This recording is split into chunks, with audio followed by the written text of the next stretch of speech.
Welcome to Reachable Talk Podcast, episode 1. I am so excited that you all are here on tonight. Um, Thank you for joining us. I'm glad that everyone is here.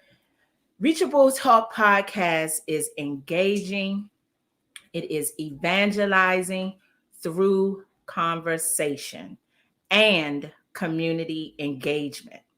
And so, what I want us to do on tonight is to listen to the information, the experience that will be shared on tonight. And I believe that it will change lives.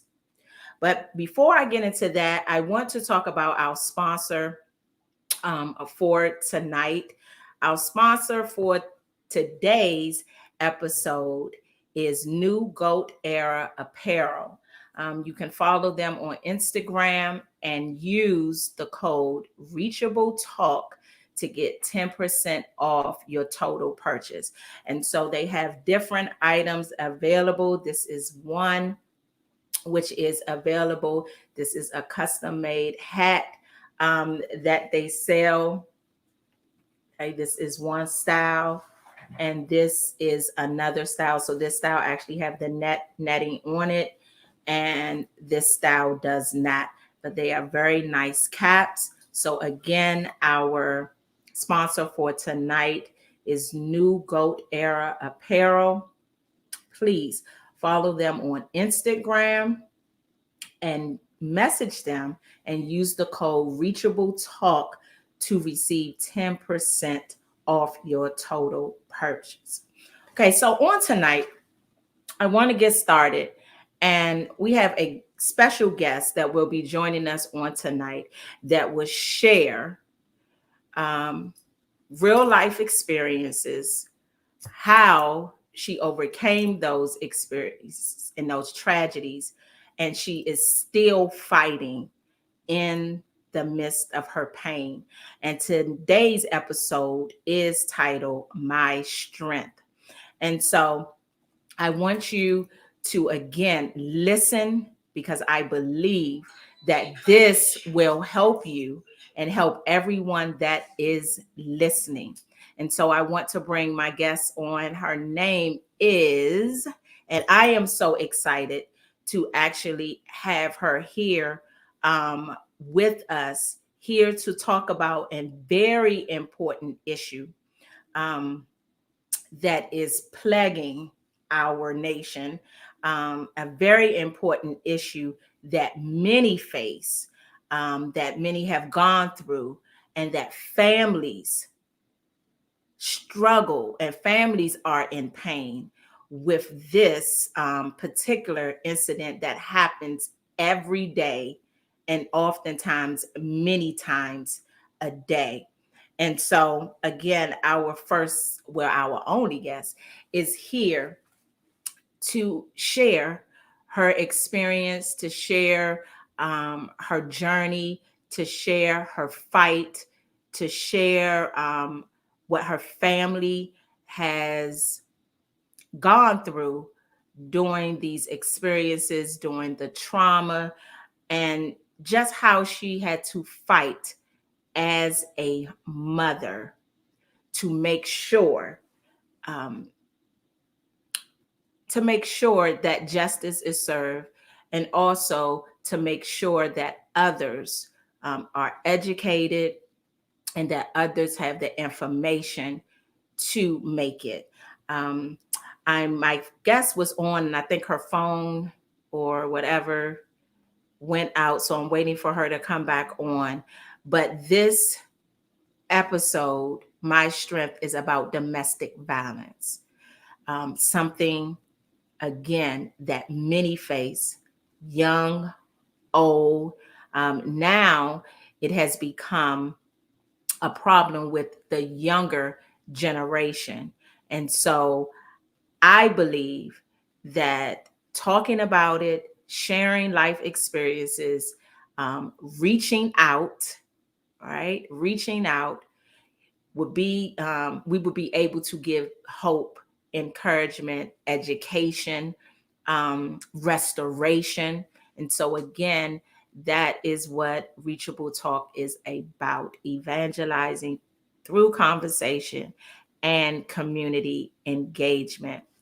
And so while I am waiting on our guest to figure out her technical difficulties, I do want to um, say a statistic that I've learned about domestic violence, where it takes an individual 7 times to actually leave.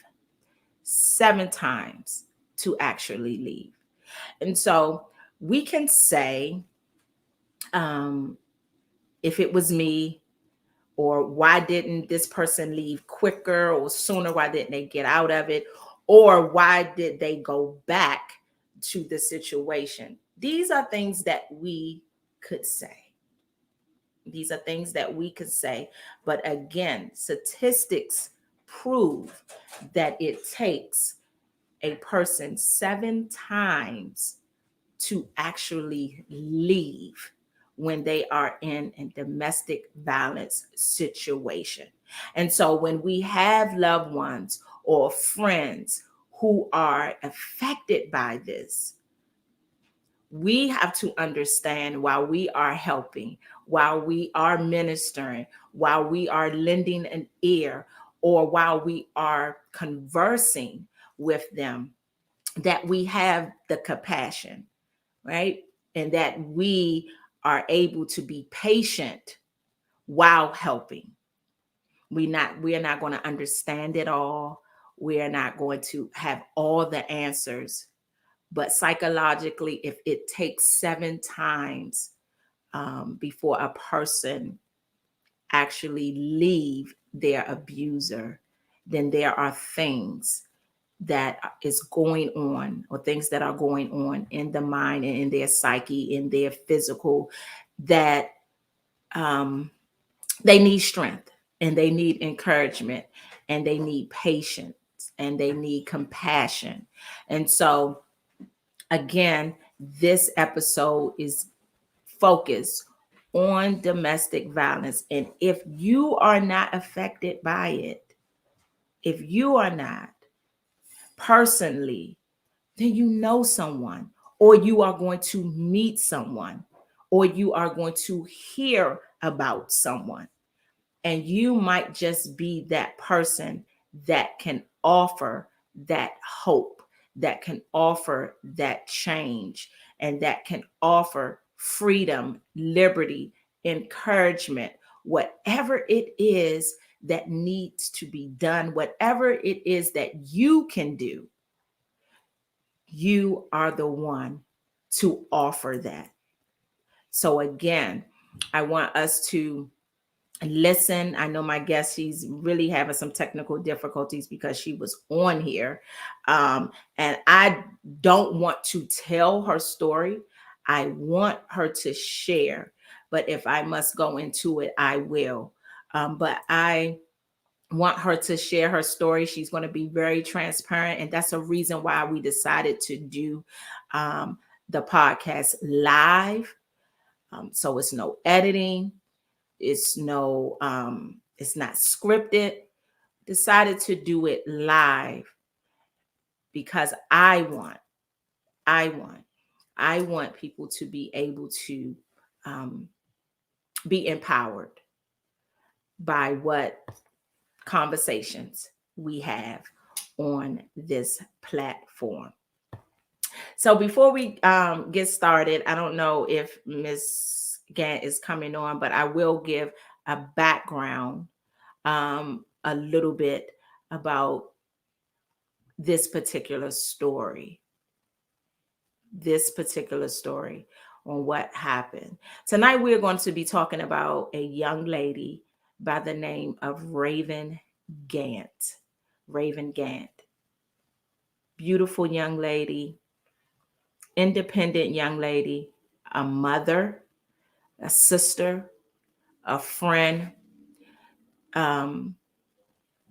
very career oriented, 27 years old, that was doing great things, very independent, and was out living her life as an adult and taking care of her daughter, when an incident totally changed.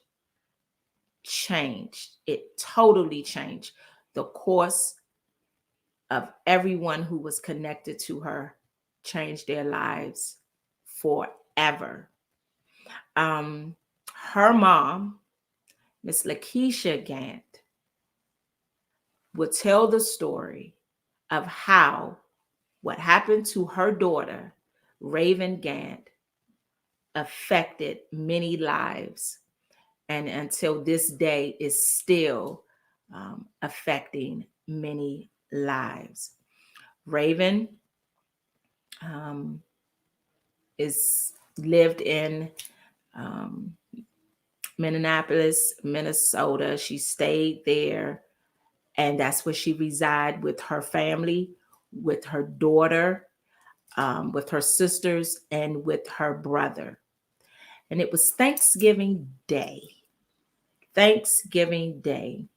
when Raven decided that she was going to go retrieve her daughter's clothes from her daughter's father, who she had a previously relationship with, but ended the relationship. And we would hear, when Miss Gant comes on, we would hear things that happened to Raven that gave red flags to the family.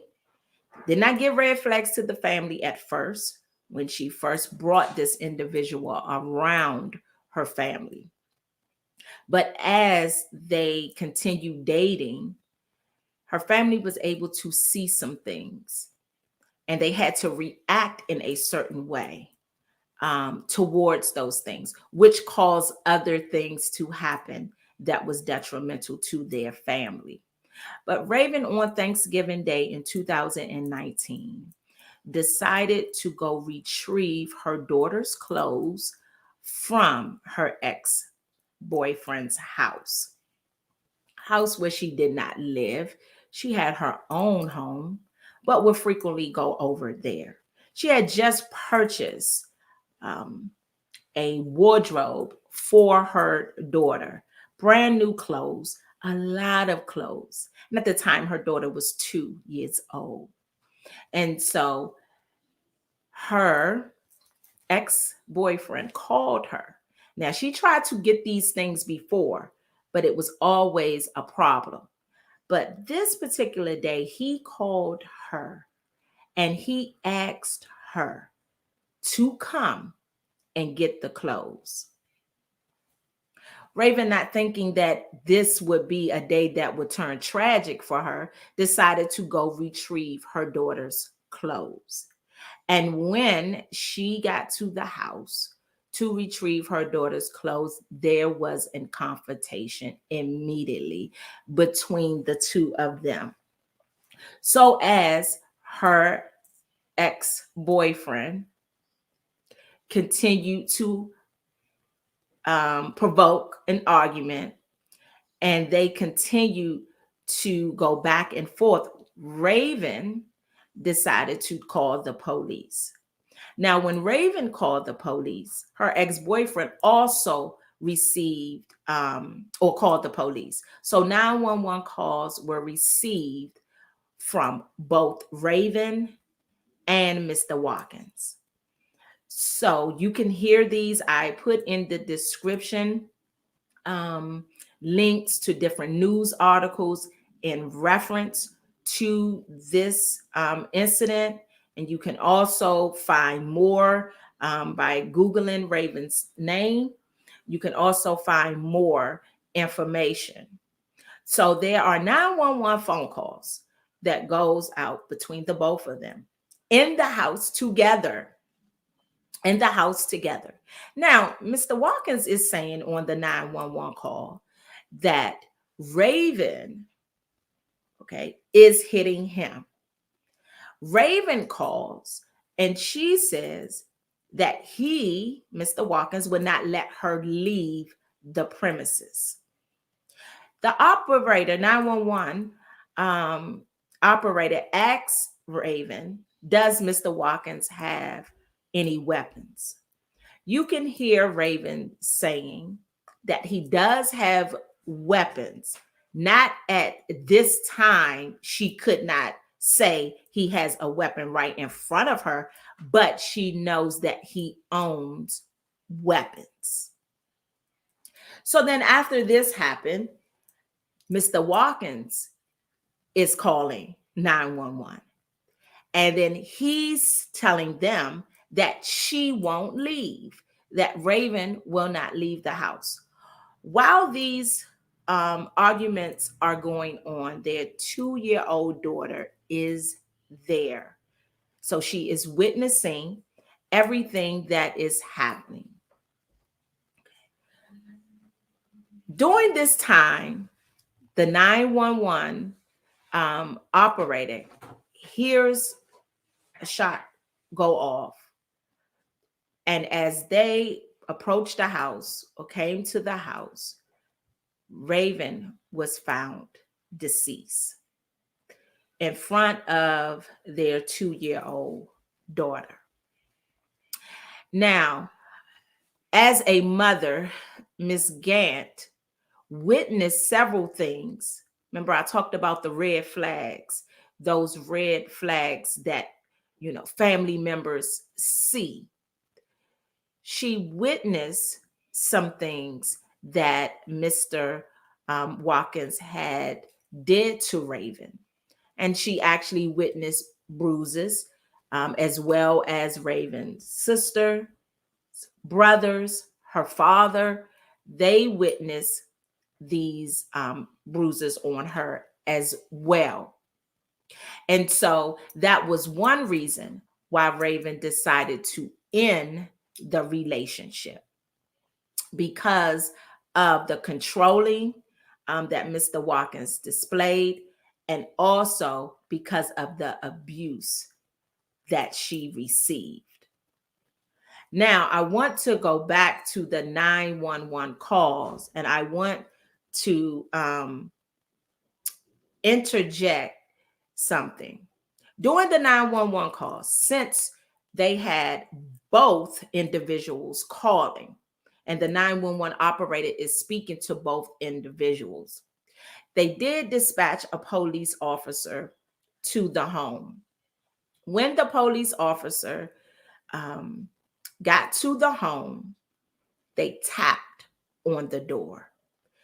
Now, the door that they tapped on was the screen door. It was like a screened-in porch before you actually approach the front door. They tapped on the screen, and then they said, call again, because we don't hear anything. Now, the 911 operator actually called back Mr. Watkins' phone. They did not call back Raven's phone. And let's be clear, Raven expressed to the operator that Mr. Watkins owned weapons. So they knew this. They had this information. So again, they called back Mr. Watkins. And when they called back Mr. Watkins continued to say, oh, I just want her out. She won't leave. She won't leave. But then the police officers, after they tapped on the door, they left. And then when they left, they engaged in another incident that was going on. So in between that time that they just tapped on the screen door, the operator calling back Mr. Watkins, and the police officers engaged in another incident, Raven was killed. And so Miss Gant and her family had to go into justice mode. and they had to fight. And as a mother, she had to fight for justice for her daughter, to make sure that her daughter's daughter, Jaya, was taken care of, and that Raven received the justice that was due for taking her life. Now, with these body cam videos, they just became available, and Miss Gant fought and fought to have the body cam release. And that's why we are able to see that the police officers only tapped on the door and then they left. They did not walk around the house. They did not try to go in the house. They did not call Raven's phone back.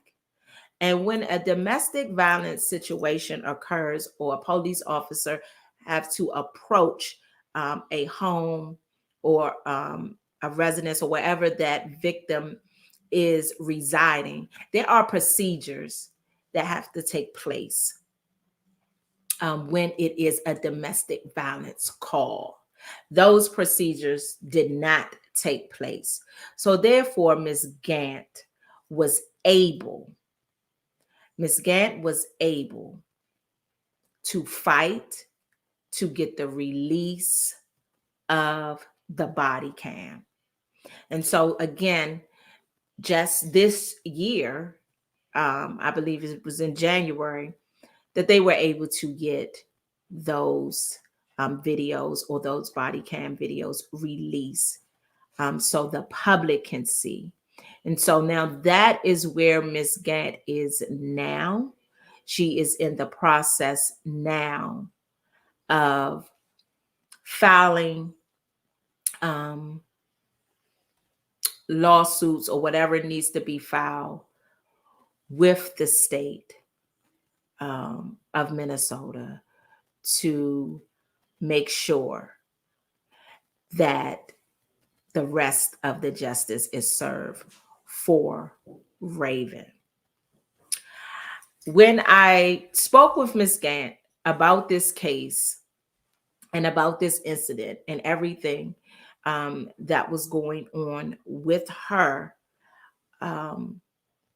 she talked about Raven, and she continues to talk about Raven. She loved her daughter very deeply, and she now has custody of Jaya, Raven's daughter. But after that happened to Raven, her brother, Ronald, when they call him Ronnie, her brother was there for the trial. When you read about this incident, and you read about the trial, and you read, you will see him in there talking about his sister, talking about the abuse that he witnessed, talking about Mr. Watkins' character, talking about how they tried to help Raven and be there for Raven, but Raven requested that they just stay out of it. And I think part of that, when talking to Miss Gant, is that Raven did not want her child's father in prison. And I think that is something that we all must consider when we are helping or conversing with individuals who are victims of domestic violence, and we are trying to figure out why they are still there. Those are some of the things that we need to consider, especially when children are involved, and how she did not want her child's father, even though she, was the victim. She did not want her daughter's father to be locked up so her daughter wouldn't have her father. So she requested that the family kind of like stay out of it. So it wasn't that they were not there to be involved.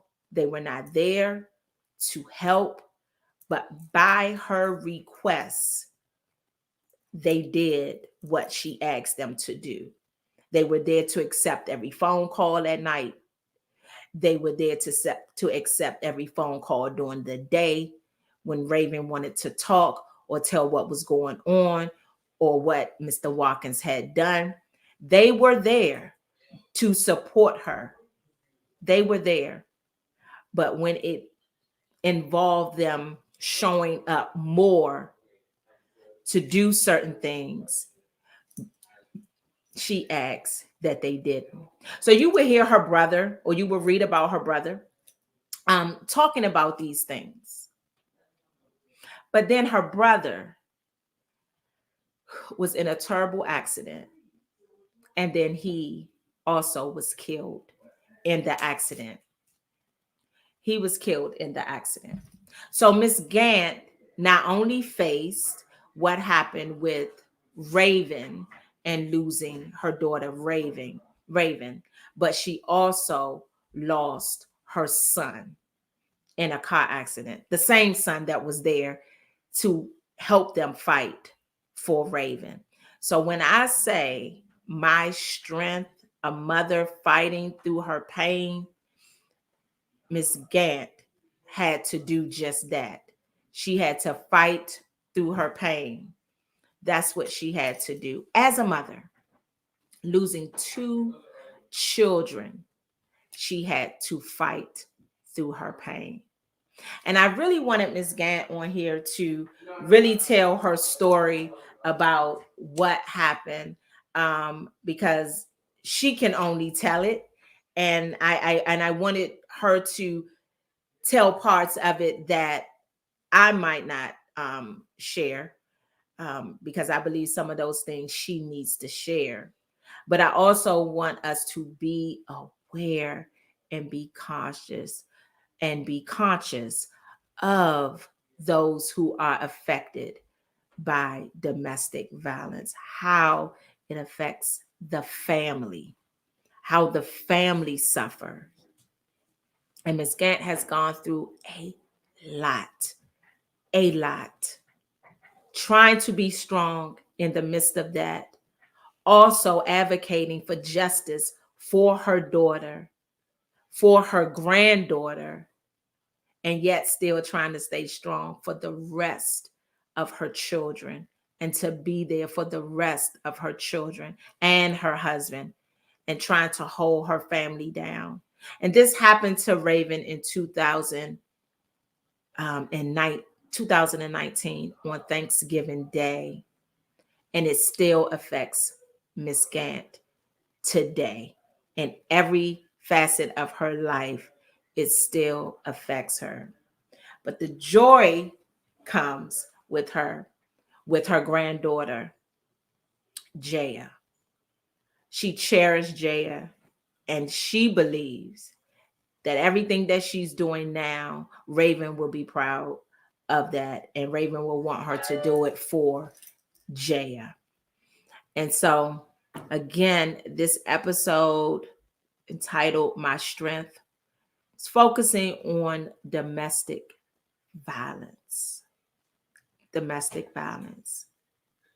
If you have anything that you want to put in the comment, please put the comments in, because Miss Gant want to be able to answer your questions. And yes, Miss Gant is here.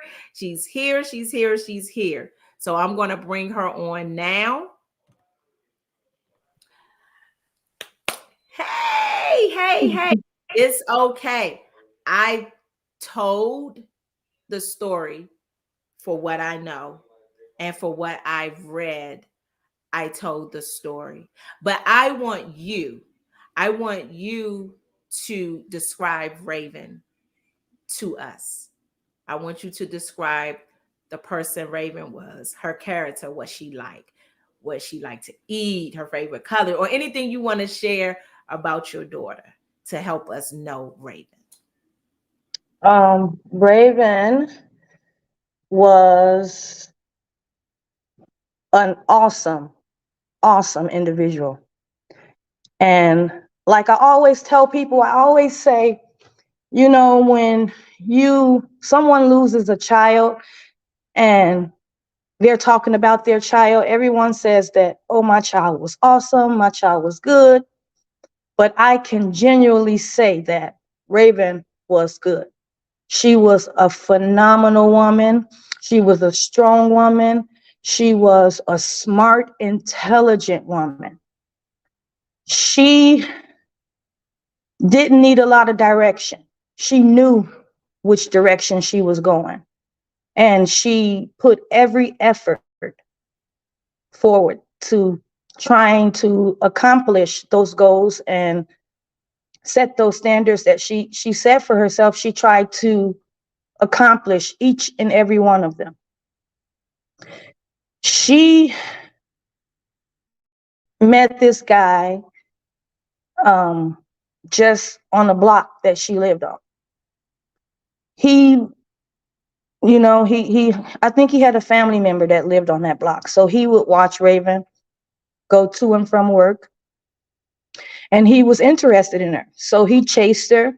She never gave him a time of day.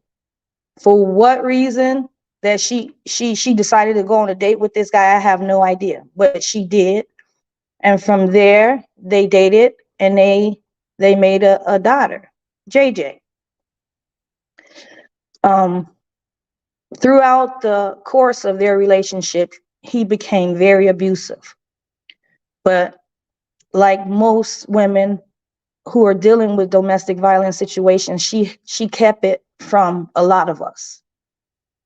So it became real intense, to the fact that he was beating her up, and we would know about it, and it wasn't a big thing for him, you know. We tried to help Raven get out of the situation, and she knew that it was bad. Eventually she knew, and she tried really hard to get out of this situation. But like a lot of abusers, he used the baby. He used every bit of power and control that he could use to keep her involved in that relationship. When she was finally done, she was done, and he knew that. So the only how he can keep her is to keep things that she cared about. Now, Raven was the type of person, she loved to dress, she loved to keep her hair done, she loved to look nice each and every day. And she did that, you know, and he knew that she loved that. So by taking her things from her, he knew that he can keep her in his life for as long as she would allow him to. She just wanted her stuff, you know. She wanted her things, and she tried to get those things. And unfortunately, it just didn't go well. He took her life on Thanksgiving, November 28, 2019 at 10:37 p.m. He called her over there and told her that if she brought the baby to see him for Thanksgiving, he let her get her stuff. She had been trying to get this stuff for months, and he refused. Police were called. They said there was nothing they could do about it. It was a civil suit. She had to take it to civil court to get her things. So she believed that, you know, he would give her stuff if she brought our jail over to see him on Thanksgiving. So she went. When she got there, he became even more agitated. And he shot and killed her, shot her in her back in front of her baby, and killed her.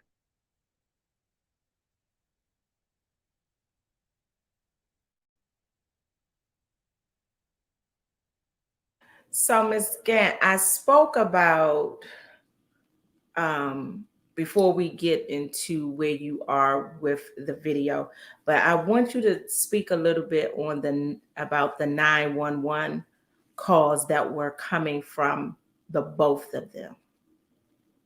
So when she arrived, she called 911 and told them that he had her trapped in the house and he wouldn't allow her to leave.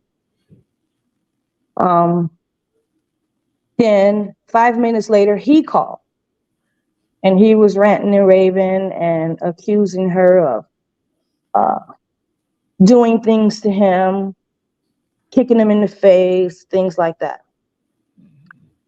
The police finally came and they tapped on a sun porch 4 times. Pat, pat, pat. They stepped back. They called dispatch and asked them to call into the house because no one was answering. But they never called Raven. They called her abuser, who didn't answer the line, of course. So they cleared the call and they left. Minutes later, they were dispatched back to the house. Instead of them going back to check on my child, they drove several miles to go use the bathroom. One bathroom was closed, so they drove to another gas station to use that bathroom. Then they pulled over a stolen vehicle. They did all of this before going back to checking on my child when she told them that he had weapons and she was afraid. When they finally decided to go back, he had shot and killed her. Okay. And so before again I get to the rest of what you are doing now, I want to right here talk about red flags. Mm-hmm. What were the red flags that you and your family seen? The red flags that I saw was he shot my husband. He had beat my daughter so bad till she had 2 black eyes. She had scrapes and scratches all over her body. She was covered in blood. She was standing in the doorway of a restaurant that we were all supposed to have lunch at that day, covered in blood, her and the baby. When she got our attention, she turned around and she went back out the door and sat in her car, and she was unrecognizable. He had beat her that bad.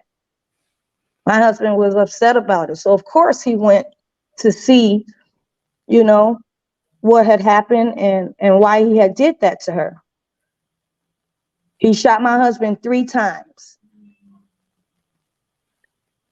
Before that even happened, he served time in prison for shooting his best friend. He was 16 years old. He shot this 16-year-old boy in the head and in the back over $30.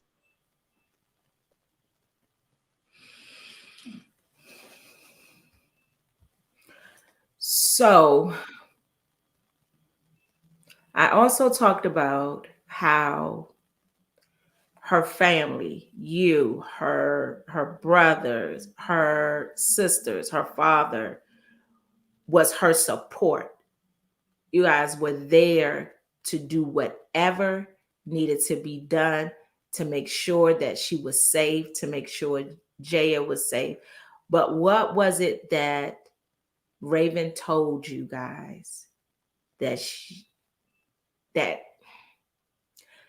you still was there to support her, but your support changed because of the comment that she told you? She told my husband and my son that if they wanted a relationship with her, that she needed to let it go. So even after he shot your husband did not file a police report against him? Mm-mm. Because again, he's like, I want to keep my daughter. Exactly. Like, I mean,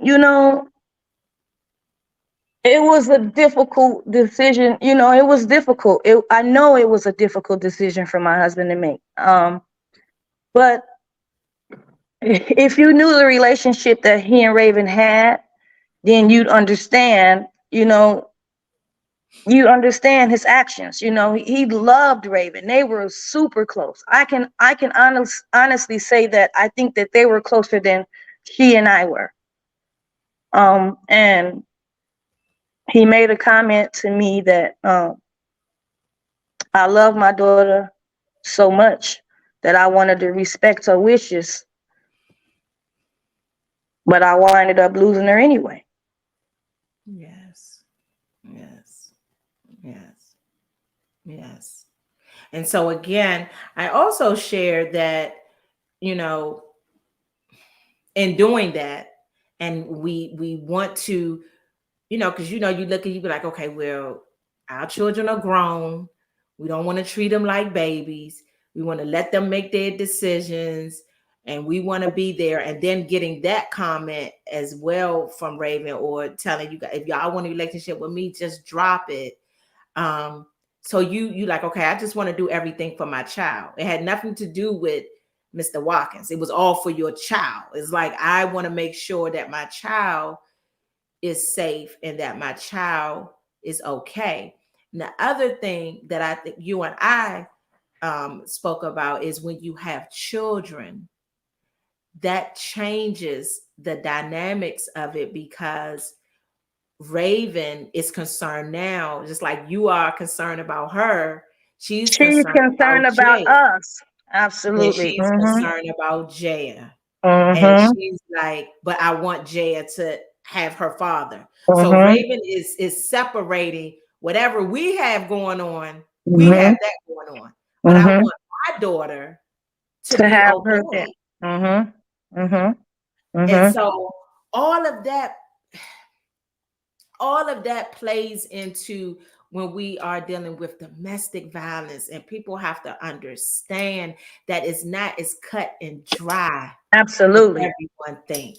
Absolutely. Raven had her dad in her life her entire life. And she wanted that same thing for RJ.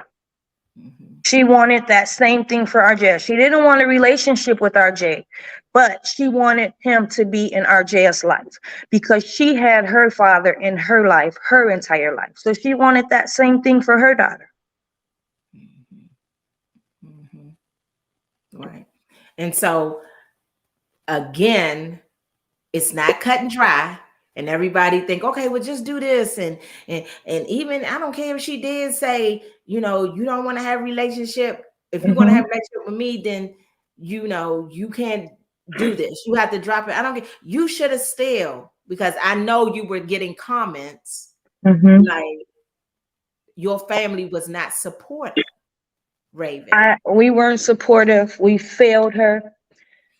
When I tell you, I did everything in my power to get my daughter away from this guy. That I remember that night when I was preparing our Thanksgiving meal, and she came there after she had left his home to get her things, and the police said that it was out of their hands. Their hands were tied. There was nothing that they could do. It was a civil matter. She came to my house. She was upset about that. She was very upset. I talked to her. I say, Raven, maybe you should just forget about that stuff. It's material stuff. You can get that stuff back. You know, I'm like, you're a smart girl. You can get that stuff back. You have a great job. You can get that stuff back. Just let it go, because that's what he wants you to do. He wants to keep pulling you back there for that stuff and keep disappointing you and making you think you're going to get it, and then you get there and you don't get it, and then you're begging for it again, and he wants that control. Just let it go. And I don't know why she couldn't let it go. Probably because they were her things. They belonged to her, and he didn't have a right to keep them. But he told her, when she came from the back of my home, I was putting the food on the table, and I was kind of upset because I said, where are you going? She said, Mom, RJ called and said if I bring Jaya to see him, he'll let me get my things. I looked at Raven, and I didn't want to let her go. I didn't want to let her go. I knew that he was going to do something to my child. I knew this. And I just wanted to say, just wait, just let me put this food out here and I'm going to go with you. But she's an adult. I can't stop her from doing what she wanted to do. I had to let her go and be the adult that she is. I had to let her go. Yes.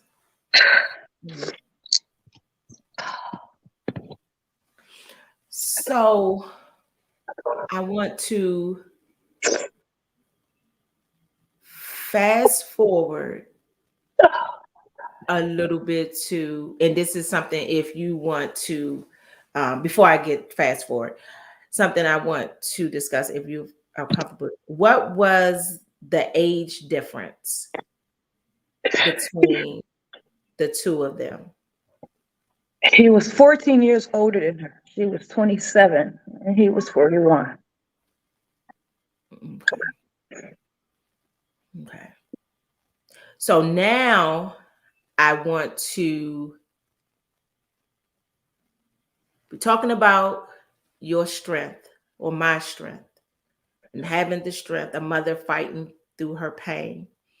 I spoke about her brother Ronnie and how when they go back and read the articles, he was always in the forefront talking to the news people about his sister.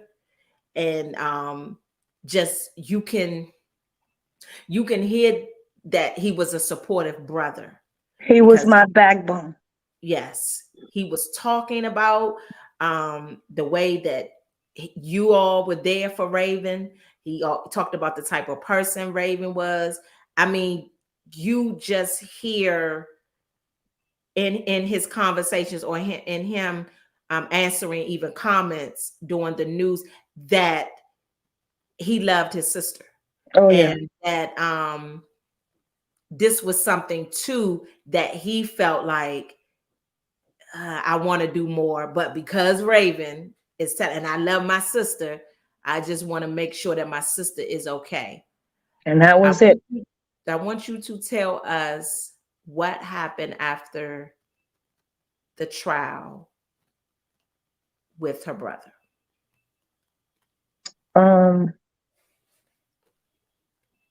It was just hard for my son, you know. He and Raven, they were really, really close, you know.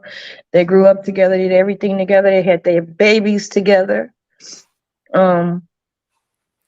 He just it was just hard for Ronald, you know. It was too hard for him to deal. He blamed himself because that night when Raven got to his house and he had her trapped in that house, she reached out to my husband and my son and she said, "Dad, he got me trapped in here and he won't let me out." So she had already left with the baby. I'm trying to get the food out. I want to pray and feed everybody. Now my husband and my son is getting ready to leave. He's asking me for the car keys and I'm just being rebellious about it. I don't want to tell them where they are because I don't want them to leave. I want them to stay so we can celebrate our Thanksgiving. But I don't know at this point that Raven has reached out and said what she did. He didn't tell me. But I can look in his face and I could tell that something was wrong. So I didn't hesitate. I'm like, the keys are right there. And they stormed out of the house. My husband said he ran every light. He saw to get to Raven, but it was still too late. So my son dealt with that guilt. He dealt with that guilt for a year until his life was, he eventually passed away himself from a car accident. And I just say that he loved her so much that he wanted to be with her, you know. I can't, I don't know why. I don't know why God made the decision to take them a year apart, but that was his decision. And I just have to accept this and and move forward and just thank God for what I do have. Mhm. Mhm. So now I want to talk about Jaya, because now we have Jaya. Her mom is gone. Her dad is locked up. What comes next for Jaya? Well, I have Arjea. My husband and I are raising Arjea. And Arjea is a sweet little girl. She is a sweet little individual. She is very smart and very intelligent. She knows what's going on. She knows where her mom is. She knows where he is. Um, she's very angry about the situation, but not at us, at him. She calls him her evil stepdad. Mm. Um, Sometimes I try to explain to her that we don't get to pick and choose our parents, you know. Even though you may not want him to be your dad because of what he did to your mom, he is, you know. But she's just like, no, Paul's my dad, and that's my husband. And I'm not going to take that away from her either, because she loves him and he is portraying the dad that she should have. Mhm. You know, he's stepping in, he's stepping up, and he's taking care, he's helping me to raise her the correct way. You know, he's not trying to kill me and doing stuff like that in front of her. You know, he's not portraying bad images. He's trying to do the right thing. You know, he's helping me, he's beside me. And together we're gonna get through it, you know. Mhm. It's a struggle. Every day is a struggle. But God is willing. She's gonna be okay. Yes. And I will, I want to say, and I want to put this out here that um mhm, JJ, as y'all call her as well. And I have heard her, and she's very mature for her age. Oh yeah. Um, she did receive counseling, Yeah. um, and was able to, talk with someone, Yeah. because she was so young, and witnessing that and being there, just the fact that she was there until the police got there. Hmm. So She she was the know one more. who directed the police to her mom's body. So she know more than any of us know, Yeah. besides the two of them, because she had to stay there until someone got there. Hmm. And Hmm. then she was also there while everything was going on. And Hmm. so I'm glad that she was able to get counseling, that you was able to get that for her. And again, like I said, she's very mature, Oh yeah. um, for her age. And now, since you brought that up about her directing them to her mom's body, now I want to get into the actual video of Okay. the body cam. Okay. You you guys did not have this for a long time. Mm-mm. They fought me tooth and nail about this video. Mhm. Mhm. They wouldn't. They wouldn't give it to me for 3.5 years. They wouldn't give me this video. I had to get me an attorney and fight for 3.5 years to get this video released to me, because I knew something was wrong. A mother's intuition is never wrong. I knew that they did not handle this situation correctly. And anyone who sees this video, I don't think that anyone who watches this video can conclude that my daughter's domestic abuse allegations were met by the Minneapolis Police Department. Mm. And it's a shame, because it's not just, this just doesn't happen. It didn't just happen to my daughter. It's happened to a lot of victims of domestic violence. They don't take it seriously, and then they get to dictate what they're gonna respond to or not. Mhm. It, like in my daughter's case, they made the decision to say, well, we'll go back there whenever, we went there already. No one answered the door. So, we'll go back when we get a chance. They didn't take into consideration that this man had a gun. My daughter said he had a weapon. She said she was afraid and she just wanted to leave. They didn't take any of that into consideration when they came. They didn't knock on the window. They didn't walk around the house. They didn't talk to neighbors. They didn't acknowledge themselves. They knocked on the sun porch that she couldn't even hear because you have to go inside the porch to knock on the house door for her to hear. They knocked on a sun porch, stepped back, waited 3 minutes, and cleared the scene and walked away. You tell me how that is a correct response to a domestic violence call with weapons involved.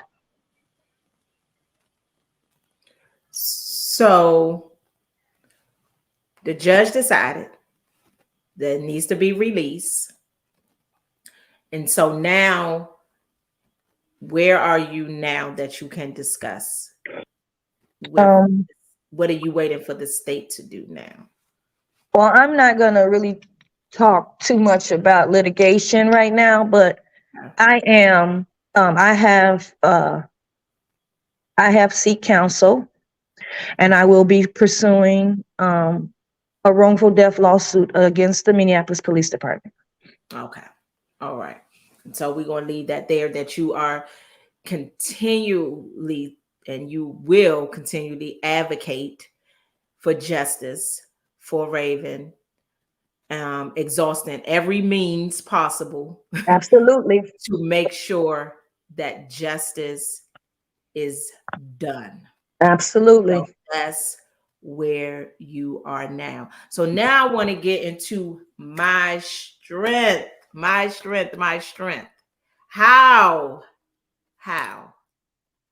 How were you able to go through all of that and yet still fight for justice? I don't know. I guess it's just God, my family, and my strength.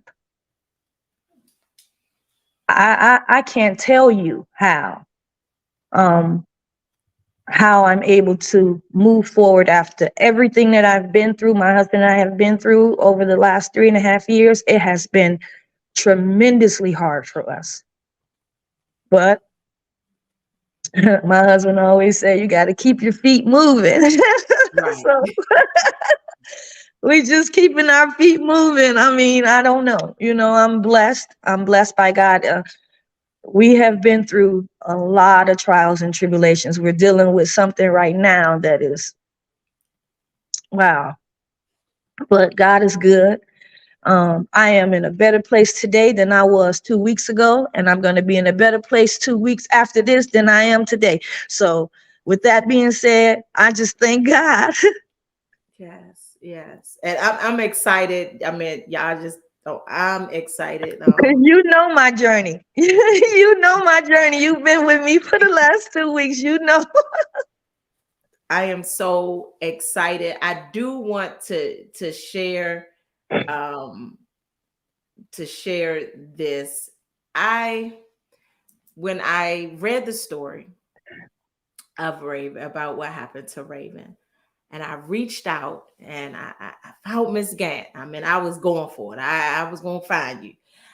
And I found her contact information because I wanted her to be the first guest on Reachable Talk.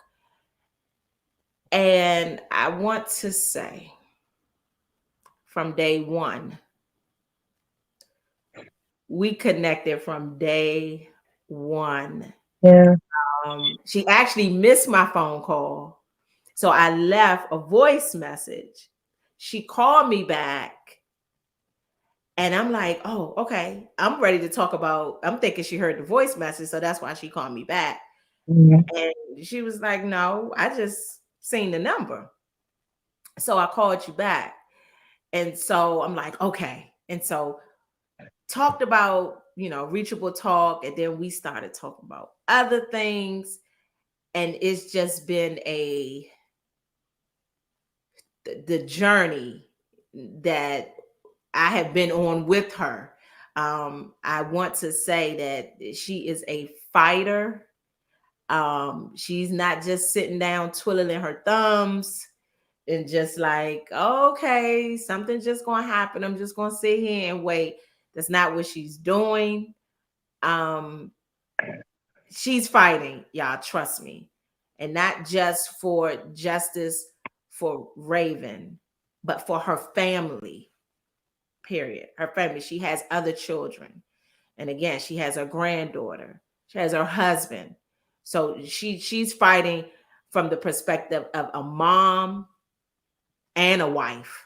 I have two grandkids, guys. My Yeah, son she has has two. a daughter too, Kalani.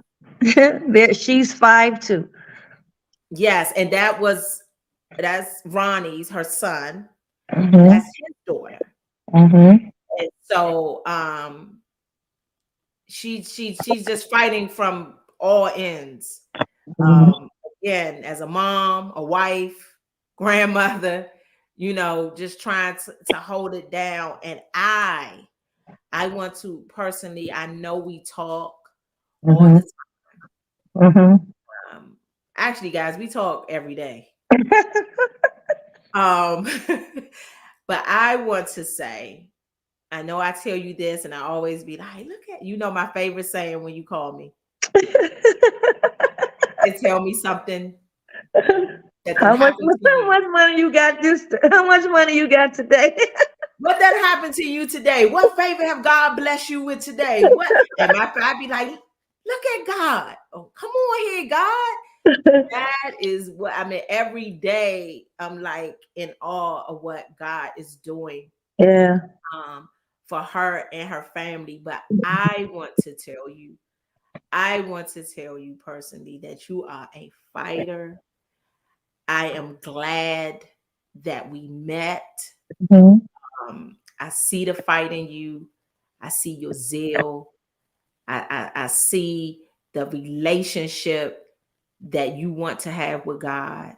I see it. Mhm. I just want to commend you on everything that you are doing, and greater is coming. And when I declare this blessing on your life, that it is going to come to pass, because God just been blessing you and blessing you. Yeah. But I just want to let you know that you are just doing awesome things. And I believe that your children, Raven and Ronnie, will be proud of their mother, Yeah. uh, for just what you have done, and, Mhm. and seeking justice and standing up and speaking out. I do want to say this, that um, I know one of your desires is to really get your nonprofit going, um, Mhm. be their voice, Mhm. right? So you Yeah. started it. Um, and so what I'm going to do for you, I actually spoke to a Miss Crystal R. Dorm. She couldn't be here Okay. um, today because she's out of town, but she actually does classes and workshops to help people start their nonprofit. And Okay. she wants to give you a free consultation. So you'll be able to pick her brain. You'll be able Yeah. to put things out there that you want to do. You can consult with her. I will make sure you will get this information when we get off here. But I wanted to make sure that you had that. Oh, thank you. That's look at God. See, look at God. I really wanted to make sure um, that you had that. I Thank did. you. Thank you so much. I really appreciate you. I appreciate you because when you came into my life, I was on an emotional roller coaster. I was spiraling down. I didn't know what direction we were going into, but we prayed together Mm. And Yes. from that prayer, God has been doing amazing things for me. And I'm just so grateful. I am truly, truly grateful. And I am thankful that I decided to, because I was like, well, this is a bill collector. Just let me call him back quick and see. I ain't got no money, but I'm going to call him back anyway. But it was you.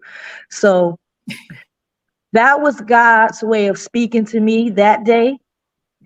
And so I am just so thankful for you. And I appreciate everything that you have done for me and my family. Thank you.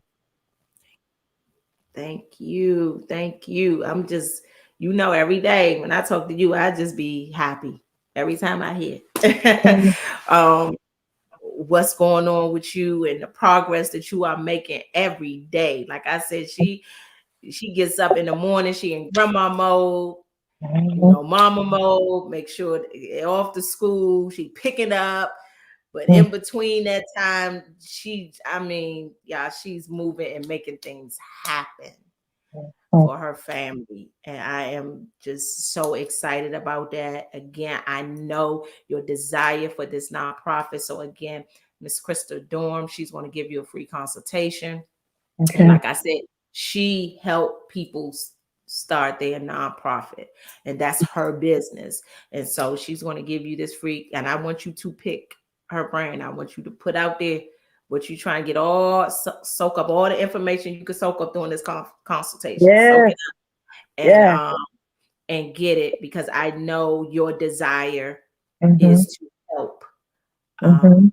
other families and to help other people. And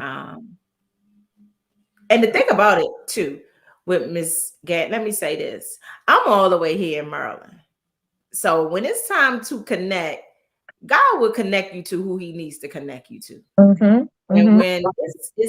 when it's an assignment, and I'm speaking now to those who are looking. I know this is reachable talk, and this is not Friday Night Live, but I need to say this: when you have an assignment, when God gives you an assignment, Mhm. something to do that's Mhm. not about you. Mhm. When God gives you to do something, do it. He will make sure that it's done. I don't care the distance. I don't care where the people are. Whatever it is that He tells you to do, just say yes Mhm. and just do it. Mhm. Mhm. Say yes and do it. And God will make sure. I mean, God has shown me by connecting with Miss Gant. I do a lot here in the DMV area, Mhm. but by connecting with her, I'm totally out of Mhm. Maryland. Mhm. Yeah. Totally out of Maryland. Mhm. And God has allowed me to tap into things in another state Yeah.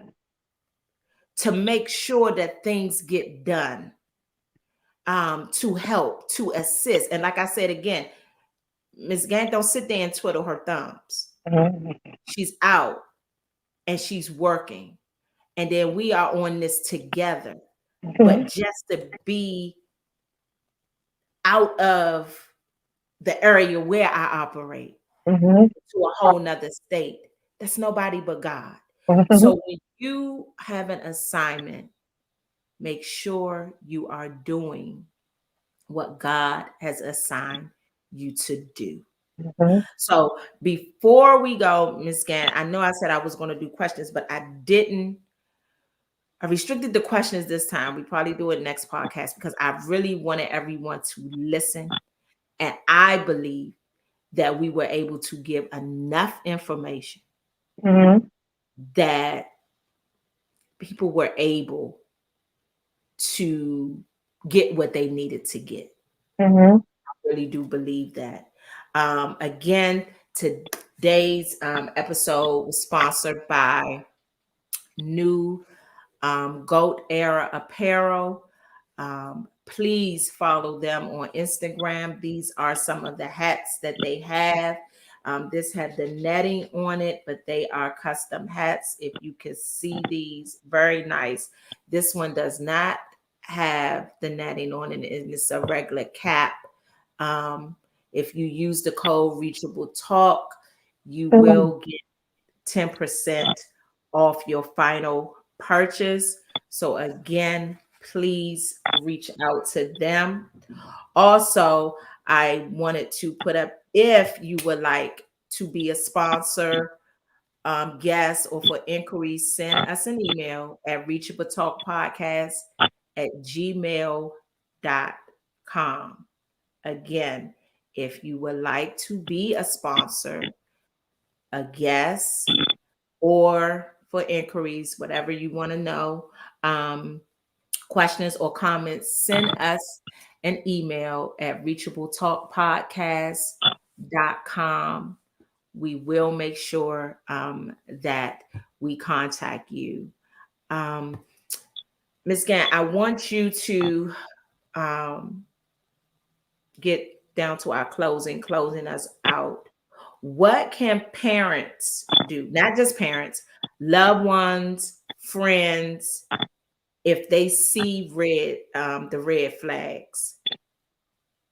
What do you recommend that they do if they see red flags of domestic violence with their loved one?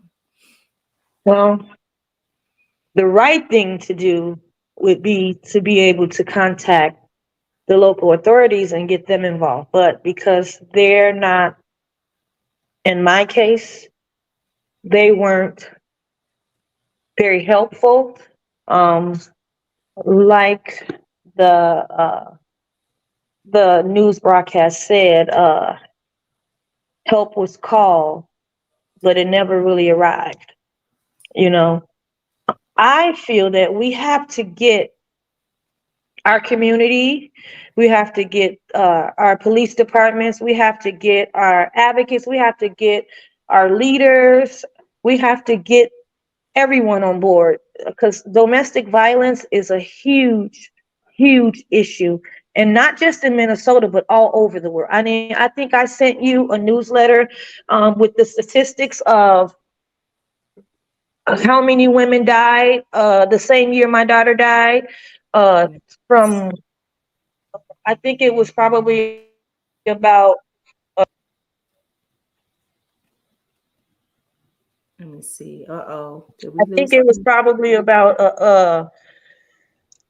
I want to say, was it like 10 years or something like that of Mm, women domestic violence or something like that. But it's just, it's such a hard,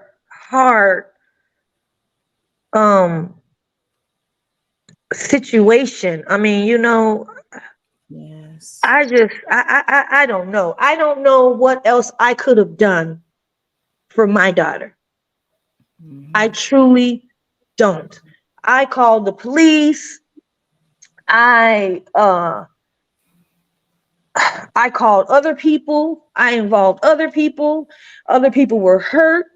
Um I did everything I could do, and I could not save my daughter.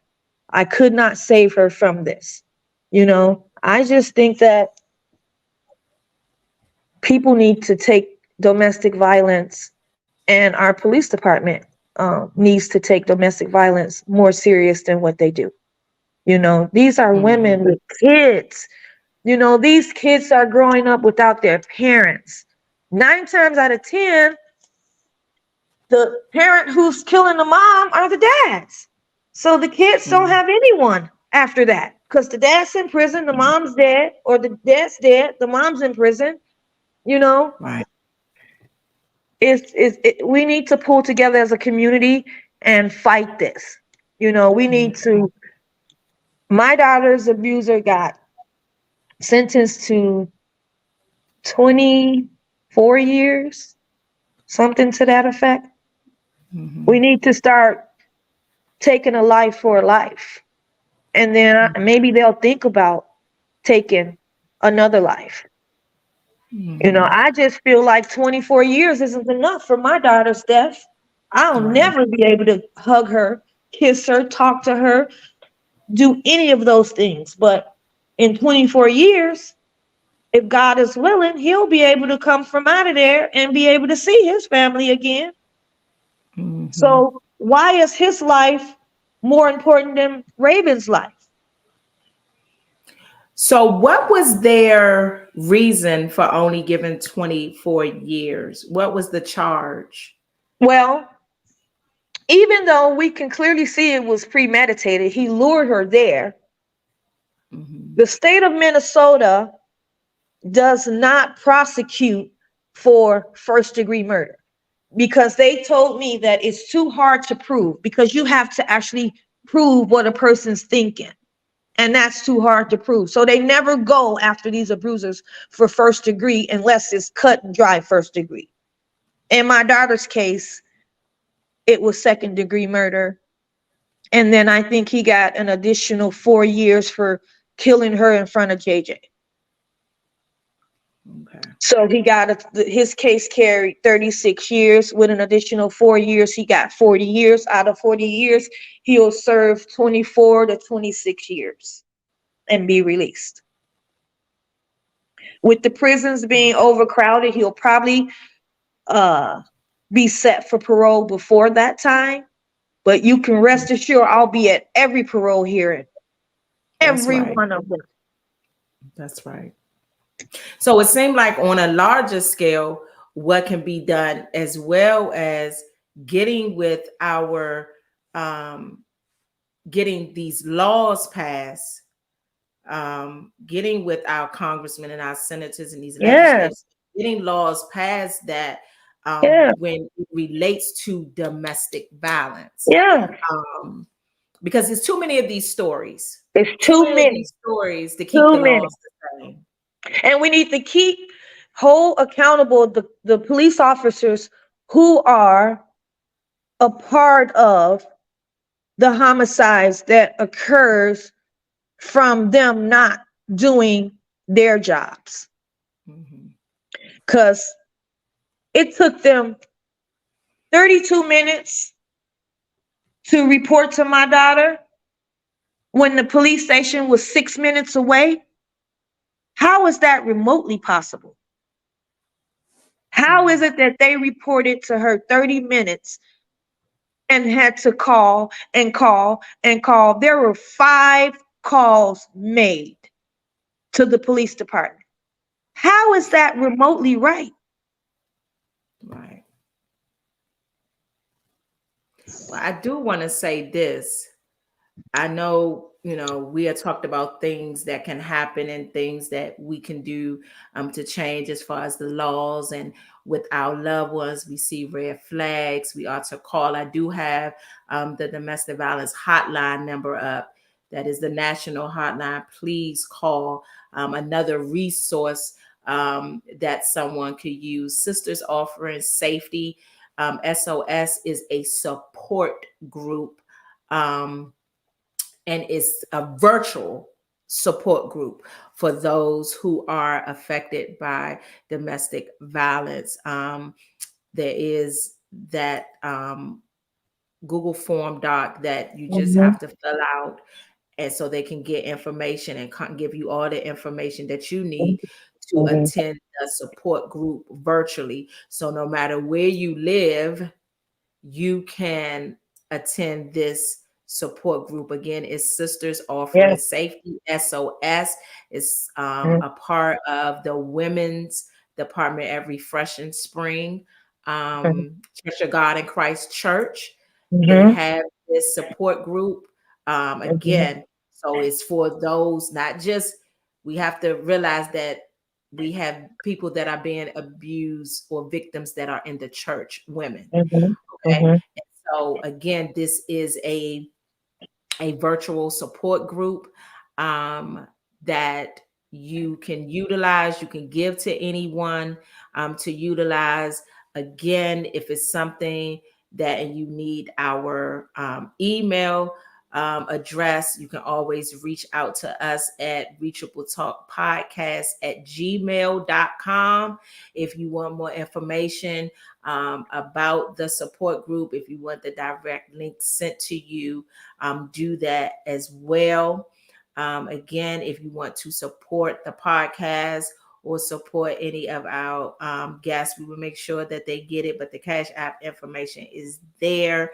Again, I want to thank everyone for joining us for our first episode, My Strength. I especially want to thank Miss Gant for deciding and agreeing to being our first guest for Reachable Talk. I Absolutely. am excited. Um, and we will have many more conversations. Again, Reachable Talk is evangelizing through conversation and community engagement. This is what we do. This is what we do help people, to empower people, to show love, Mhm. to offer restoration. We are to get out and we are to reach out.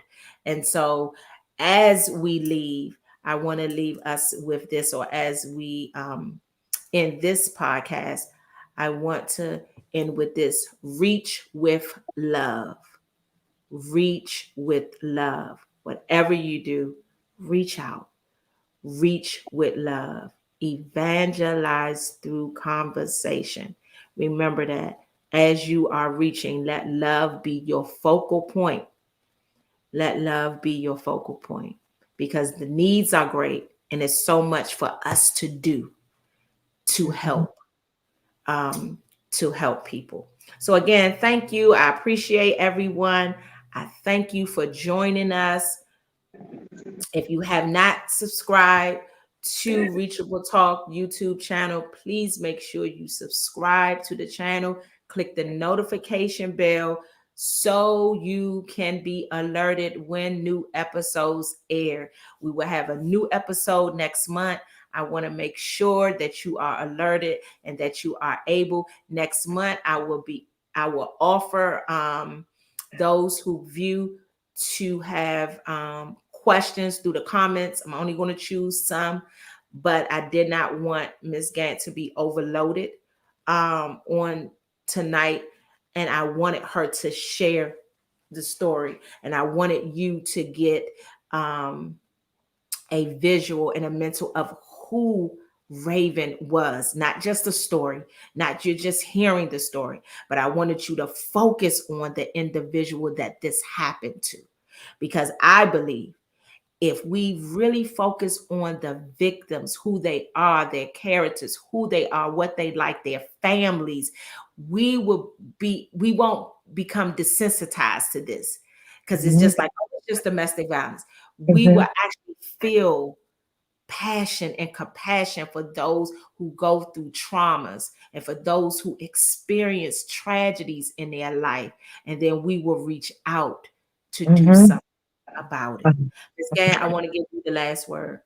Okay, and I just want to say, I didn't get a chance to answer any of your questions, but I am open to answering any questions that you may have. You can send your questions to Tammy, and she will direct those to me. I will try to answer them to the best of my ability. But I also want to say, because I tell almost everybody who I speak to in reference to domestic violence and gun violence, if you want to go and learn more about our story, um, you can go to Google Care 11 News, and in their search engine, type Raven Gant.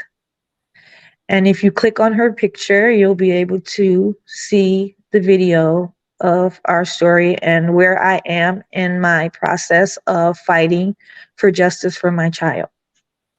Um, we have been through so much. In fact, the devil is a liar. He's been trying to come at me from every angle. When I tell you, I took custody of my grandbaby, and my landlord evicted us. So we're living in a hotel now. But since I met Tammy, she has been working with us, and we have just been doing amazing things together, and I just thank God for her every day. I appreciate you. And yeah, if you guys are want to know more about Raven, you can tune in to that Carrie Levin, and feel free to learn more about the person that she really was. Because we didn't get a chance to show you guys the video today, so I want you guys to go on there and see that. And the body cam video of the police is on that informative video there. Right. And it's also in the description box right here on YouTube. I put that link to Care 11. And I Mhm. also put the link to, I think it's CBS News, where the story Mhm. was. So you can actually hear how her brother was talking about her as well, and how he was Mhm. there and talking to the reporter. So I put that in the description. Again, if you want to be a sponsor, a guest, or you have any questions or anything for Miss Gant, if you have any questions, send them to reachable talk podcast at gmail.com. I will make sure she get your questions. If you want us to do a follow-up with just questions, let us know, and Yep, we can do that as well. We are absolutely. here Yeah. to make sure we engage. We are here to reach out so others will be impacted, will be restored, Mhm. and we are here to help. So, Mhm. again, thank you. I thank everyone. And remember, reach with love. Thank you, God. God Thank bless. you.